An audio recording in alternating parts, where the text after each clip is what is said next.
नमस्कार दोस्तों, let's crack UP exams में आपका स्वागत है, जहां पे उत्तर प्रदेश से जुड़ी परीक्षाओं की संपूर्णता में तैयारी कराई जाती है। तो आइए, हम लोग क्या देख रहे थे, विज्ञान प्रौद्योगिकी का आज चल रहा था, तो एमसीक्यू आगे बढ़ेंगे। उसी में आप लोग अपने ऑप्शंस जो हैं वो कमेंट बॉक्स में देते चले जाइए। कल से लाइव क्लास करेंगे, आपको मैं बता दूं कि कल से रात वाली 8 बजे की क्लास हमारी लाइव रहेगी। आप लोग लाइव अवश्य सम्मिलित होइएगा। ओके, तो ये पर्यावरण अध्ययन, पर्यावरण पारिस्थितिकी और विज्ञान प्रौद्योगिकी का भी चल रहा है। इसके बाद अन्य सेगमेंट्स हम चलाएंगे, बीच बीच में कॉन्सेप्चुअल वीडियोस भी आते रहेंगे। संपूर्णता में एक प्रकार से यह है सामान्य अध्ययन का आपको रात 8 बजे और सुबह 8 बजे देखना मत भूला करिए। 1-2 दिन से लेट हो रहा है, लेकिन लेट नहीं होगा। वो 8:30 बजे वाला टाइमिंग जो है वो फिक्स है सुबह का।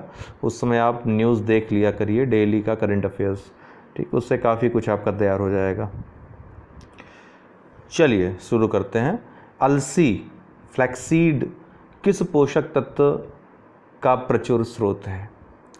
अलसी जो है वो किस पोषक तत्व का प्रचुर स्रोत है? आपके सामने ऑप्शंस हैं, जल्दी से ऑप्शंस अपने चुन करके फटाक से आंसर दे दीजिए।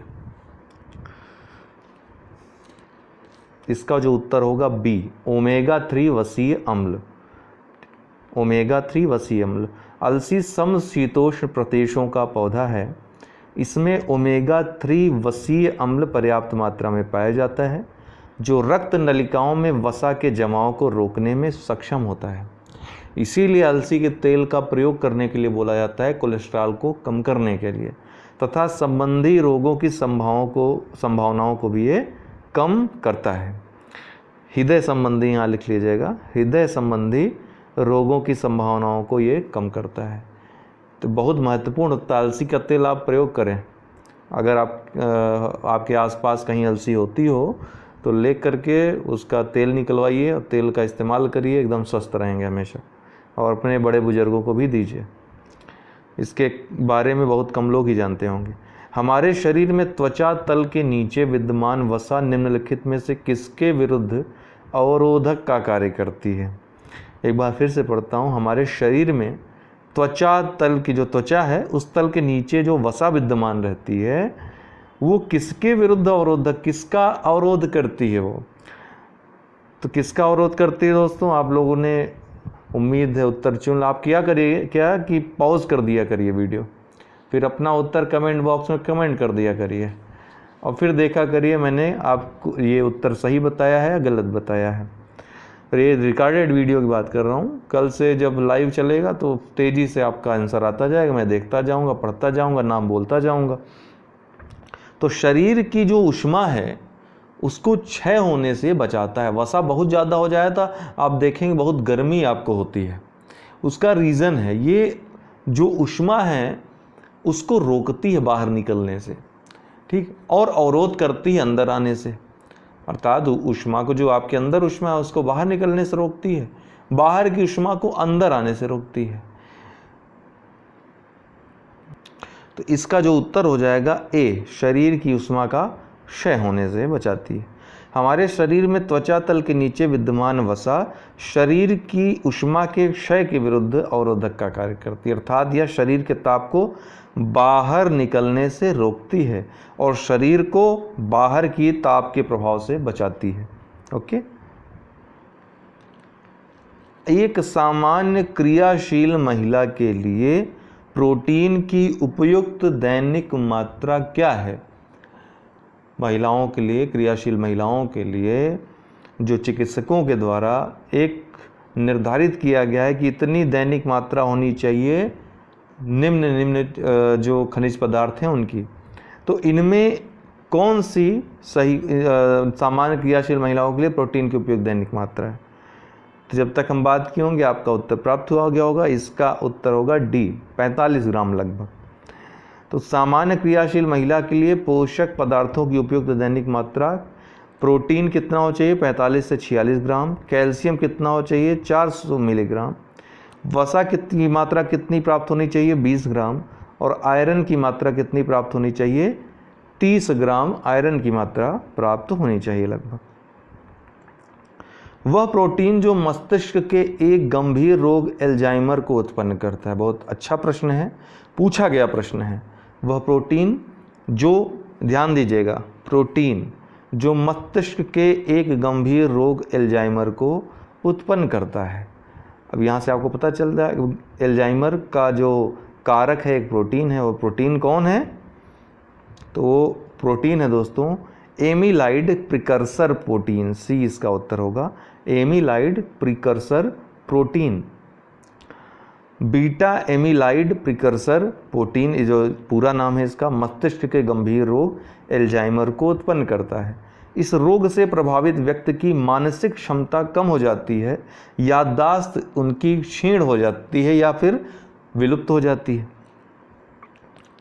लंबे समय तक उपवास रखने का सर्वाधिक प्रभाव शरीर के किस अंग पर पड़ता है?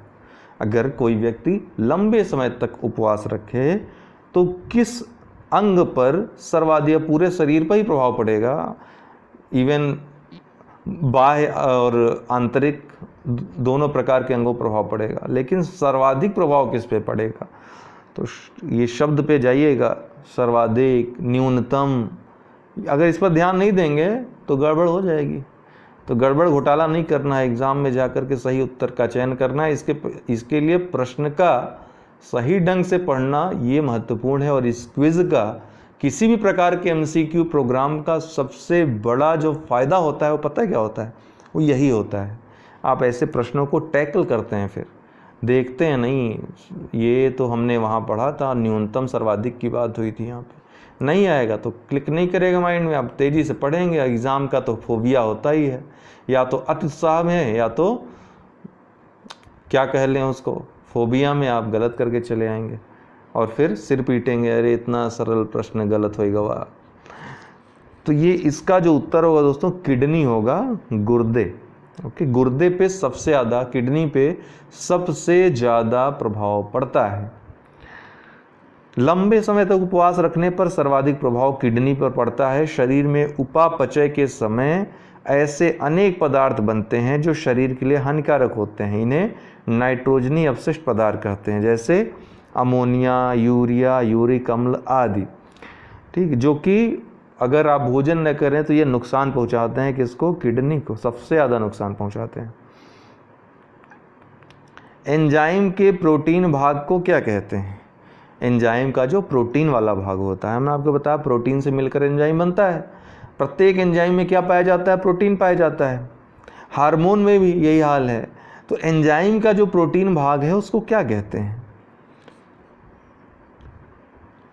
इसको कहते हैं एपो एंजाइम। क्या? एपो एंजाइम कहते हैं। एंजाइम के प्रोटीन भाग को एपो एंजाइम कहा जाता है एवं एपो एंजाइम की सक्रियता के आधार पर इसे प्रो एंजाइम अथवा जाइमोजन के नाम से भी जाना जाता है। तो प्रो एंजाइम और जाइमोजन ये भी एपो एंजाइम के दो स्वरूप हैं। निम्नलिखित में से किसका संश्लेषण यकृत द्वारा किया जा सकता है? आपको पता है दोस्तों कि विटामिन ए, डी, ई और के ये ऐसे विटामिन हैं जो वसा में विलय हैं। ओके, वसा में विलय हैं, जबकि विटामिन बी और सी ये जल में विलय हैं। तो ये जो नाम दिए हैं विटामिन ए, डी, ई और के, ये वसा में विलय विटामिन हैं चारों। तो इनमें से किसका संश्लेषण यकृत द्वारा किया जा सकता है या होता है? तो विटामिन के का, डी इसका उत्तर होगा। यकृत विटामिन के का संश्लेषण करता है। विटामिन के रक्त का स्कंदन करने में सहायता करता है। इसमें कोबाल्ट पाया जाता है, पता है आपको। विकल्प में दिए गए चारों विटामिन वसा में घुलनशील हैं। इनमें से विटामिन के का संश्लेषण यकृत द्वारा किया जाता है। हालांकि विटामिन ए आदि भी संचित रहते हैं यकृत में। जीवों में प्रजनन के विषय में असत्य कथन की पहचान कीजिए। जो जीवों में प्रजनन होता है उसके संदर्भ में असत्य कथन की पहचान कीजिए। तो यहाँ पे आपको 3 सत्य कथन जो मिलेंगे उनको भी आपको माइंड में रखना है। प्रजनन के माध्यम से जीव अपने समान जीवों को जन्म देते हैं, ये तो पता ही है आपको, तो परिभाषा ही है प्रजनन की। प्रजनन लैंगिक अथवा अलैंगिक हो सकता है, 2 प्रकार का होता है, बिल्कुल सही है। विखंडन तथा बीजाणु निर्माण कशेरुकी जीवों में प्रजनन संबंधी क्रियाएं हैं, बिल्कुल गलत है। विखंडन, बीजाणु निर्माण ये सब पादपों में होता है, जीवों में नहीं। कशेरुकी जीवों में ये प्रजनन संबंधी क्रियाएं नहीं है। तो यही सी वाला उत्तर हो जाएगा आपका, सत्य हो जाएगा। सभी कशेरुकी जीवों में लैंगिक प्रजनन होता है, ये बिल्कुल सही है। कशेरुकी जीव जितने हैं उनमें लैंगिक प्रजनन होता है, अलैंगिक प्रजनन नहीं होता है। तो इसका जो होगा सी उत्तर होगा, सी ही असत्य है। कथन सी असत्य है, शेष सभी कथन सत्य हैं। विखंडन तथा बीजाणु निर्माण निम्न पादपों में अलैंगिक प्रजनन से संबंधित विधियां हैं। मानव सहित सभी कशेरुकी जीवों में लैंगिक प्रजनन होता है। इसमें विपरीत लिंग वाले जीवों के युग्मकों के निषेचन से नए जीवों का जन्म होता है। जैसे स्त्री पुरुष विपरीत लिंगी हैं, इनके युग्मकों के निषेचन से ही नए जीवों का जन्म होता है, लैंगिक जनन होता है। अलैंगिक जनन के संबंध में असत्य कथन कौन सा है? यहाँ भी असत्य कथन बताना है, अलैंगिक जनन के संदर्भ में बताना है। संतान अपने जनक के समान होती है, ये तो प्रजनन की यही सबसे बड़ी क्वालिटी है। नए जीव का जन्म केवल कायिक कोशिकाओं के द्वारा होता है, यह भी बिल्कुल सही है। जो नए जीव का जन्म होता है अलैंगिक जनन में, वो केवल कायिक कोशिकाओं के द्वारा होता है। युग्मकों का निर्माण व निषेचन नहीं होता है, युग्मकों का निर्माण और निषेचन नहीं होता है, एकदम सही है ये भी। अर्थात निर्माण युग्मकों का नहीं होता, निषेचन नहीं होता है, क्योंकि अलैंगिक जनन होता है, इसमें विपरीत लिंगी नहीं होते हैं, तो युग्मक बनने की बात ही नहीं यहाँ पे। यह प्रक्रिया पुष्पी पादपों में संपन्न होती है, यह बिल्कुल ही गलत है। पुष्पी पादपों पे लैंगिक जनन होता है दोस्तों। जो पुष्पी पादप होते हैं उसमें पुमंग और जायांग दोनों पाए जाते हैं, तो यहाँ पर युग्मक बनता है, लैंगिक जनन यहाँ पे होता है। तो डी ही इसका सत्य हो जाएगा, बाकी तीन सत्य हो जाएंगे। लेकिन तीनों को आपको याद रखना है, क्या? संतान अपने जनक के समान होगी, लैंगिक अलैंगिक दोनों में। नए जीव का जन्म केवल कायिक कोशिकाओं के द्वारा होता है, यह भी बिल्कुल सही है, केवल कायिक कोशिकाओं के द्वारा अलैंगिक जनन में। युग्मकों का निर्माण व निषेचन नहीं होता, यह भी बिल्कुल सही है, युग्मक का निर्माण निषेचन नहीं होता। यह प्रक्रिया पुष्पी पादपों में संबंध होती है, गलत है, क्योंकि पुष्पी पादपों में पुमंग जायांग दोनों पाए जाते हैं, और इस तरह से युग्मकों का निर्माण होता है, लैंगिक जनन होता है। पुष्पी पादपों में पुमंग व जायांग नामक प्रजनन अंग पाए जाते हैं, इसलिए इनमें नए पादपों का जन्म लैंगिक जनन के माध्यम से होता है। पुमंग में परागकणों का निर्माण होता है तथा जायांग में अंडाशय का निर्माण होता है। ये याद रखिएगा, ये अलग से पूछ सकता है। पुमंग अर्थात पू से याद रखिएगा पुरुष, पुमंग से याद रखिए पुरुष अंग, जायांग से याद रखिए महिला अंग। तो इस तरह से याद रखें, याद रहेगा। तो पुमंग में परागकणों का निर्माण होता है, जायांग में अंडाशय का निर्माण होता है जिसमें अंडाणु एक्स बनते हैं। परागकोश से परागकणों का वर्तिकाग्र पर पहुंचना ही परागण कहलाता है। वह अवस्था जब स्त्री और पुरुष प्रजनन हेतु परिपक्व हो जाते हैं, प्रजनन हेतु परिपक्व हो जाते हैं, कौन सी अवस्था कहलाती है? देखिए बड़ा कंफ्यूजिंग है, बहुत सारे लोग वयस्कता कहेंगे, बहुत सारे लोग रजोनिवृत्ति कहेंगे। प्रौढ़ता के बारे में तो लगभग सभी ना कर देंगे, इसको डी को तो नेगलेक्ट कर देंगे। बी जो है लेकिन इसका सही उत्तर होगा यौनारंभ बोलते हैं उसको, वैज्ञानिक भाषा में यौनारंभ बोलते हैं, जब स्त्री और पुरुष प्रजनन हेतु परिपक्व हो जाते हैं। आयु की वह अवस्था जब पुरुष व स्त्री लैंगिक रूप से प्रजनन योग्य हो जाते हैं यौनारंभ कहलाती है।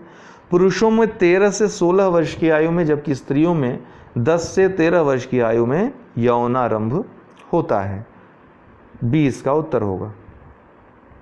निषेचन की क्रिया किस अंग में संपन्न हो, जो निषेचन होता है वो किस अंग में संपन्न होता है?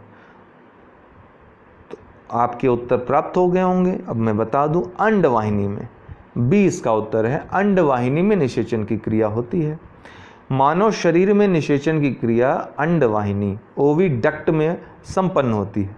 इस वाहिनी में शुक्राणु जो नर युग्मक होता है तथा अंडाणु जो कि मादा युग्मक होता है, उसके निषेचन से युग्मनज जाइगोट का निर्माण होता है।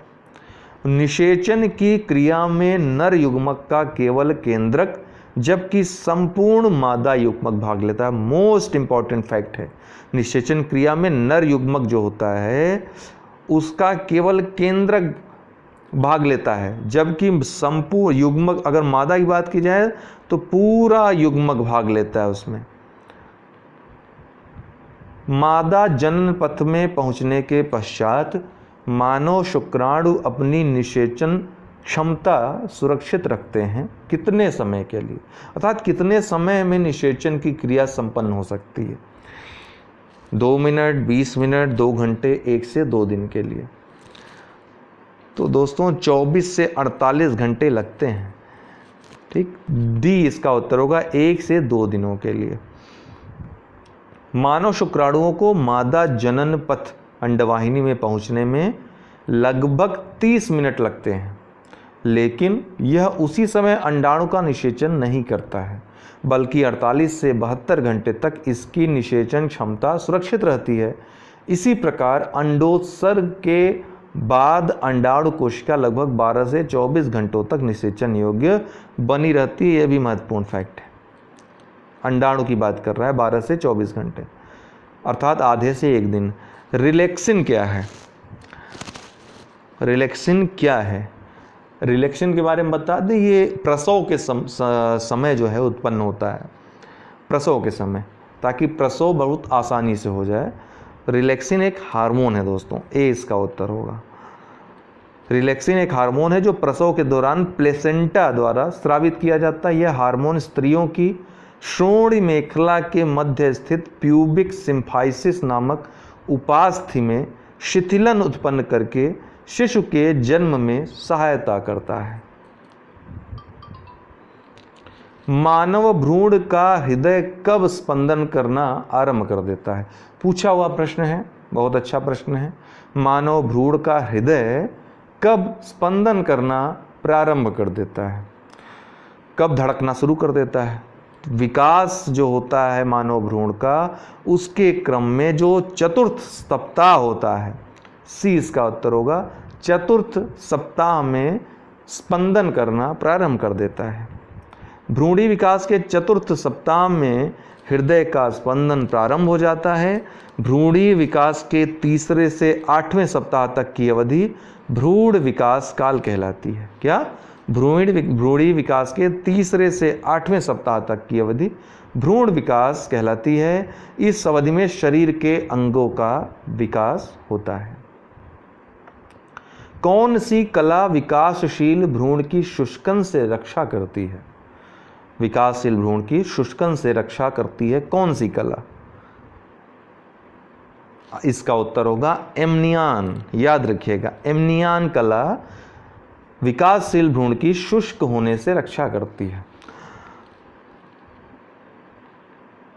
एमनियान नामक कला अथवा झिल्ली का आवरण बनाती है। इसके भीतर एमनियोटिक तरल भरा होता है जो भ्रूण को नमी प्रदान करता है तथा बाह्य दबाव एवं धक्कों से इसकी सुरक्षा करता है। कोरियन भ्रूण के आवरण का सबसे बाह्य स्तर होता है। कोरियन तथा एमनियान मिल करके भ्रूण के चारों ओर एक आवरण का निर्माण करते हैं। तो कोरियन भी पूछा जा सकता है, कोरियन एमनियान दोनों याद रखिएगा।